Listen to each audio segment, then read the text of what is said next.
Obviously, your book that's out there, Marketing Automation for Dummies. Check that out. I haven't read it yet, but we also have another author that's regularly on the show that's done a dummy book. Can you give us some key thoughts that you delivered in that book?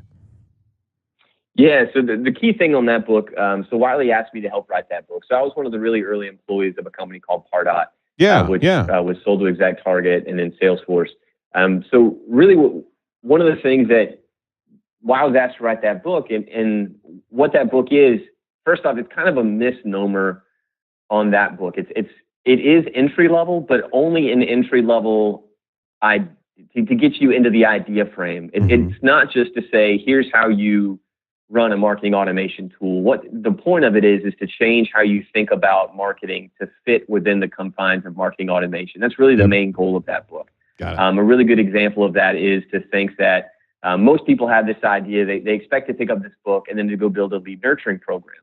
And I would say that's a good idea and the right step. Now, let me tell you how to do that, right? So first thing you need to realize is that one lead nurturing program cannot do the following. It cannot take somebody from downloading a white paper and turn them into a sales-ready lead. You cannot make that the goal of a lead nurturing program. It's the wrong goal, right? And so what you need to do is understand that there are a series of questions that people are going to be asking. And the goal of a lead nurturing program should be to move somebody from one set of questions to the next set of questions. Right. And that should be your defined goal for a nurturing. So you would actually have multiples moving somebody towards a sales-ready state.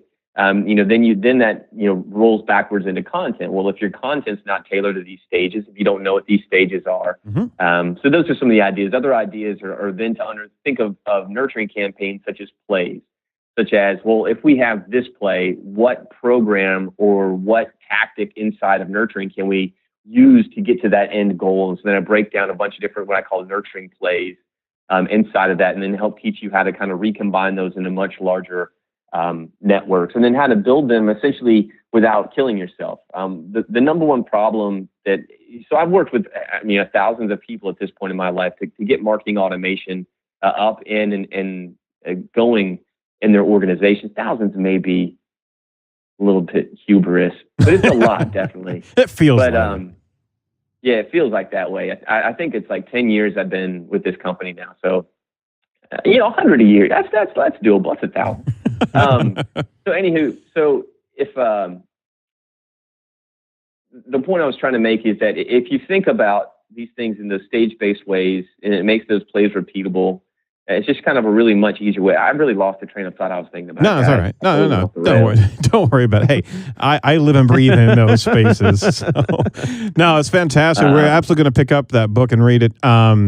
It does sound that this is not, it's a misnomer of the title. It's not a dummies book. It literally is the concept, the framework of how you're supposed to deliver your content at different points of the consumer's journey.